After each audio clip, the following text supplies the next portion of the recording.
ngithi kuthiwa wayikhanda isibaya lapho mayikhanda isibaya wayesiphica ngegxobo kasuka wathi mase siphica ngegxobo kanti uzothi mangabe sesiphicile ngaphansi ukuthi hayi funa ngawufaka okunye kunesikhala esikhulu wathi mayifaka ngaphansi wafaka wathi mayivusa ikhanda washayeka ukuthi wayenzani wayikhanda kwathi ushayeke ekhanda ngoba wayikhanda ini isibaya ushayeka ekhanda kwagcina sengathi igama lokuthi lolu yikhanda kanti cha washayeka ekhanda isibaya ngoba nakhona ukuze kuthiwe isibaya akusikhona isibaya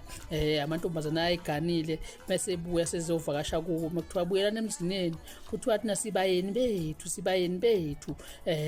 bekhombe inkomo lapha bethi sibayeni bethu wakulotsholwe ngazo bethi sibayeni bethu thina yenize nisixoshele ekhaya vele sibayeni bethu sobuyela semzini yethu sibayeni bethu besho ukuthi banabayeni babo kwase kuvela igama elithi yini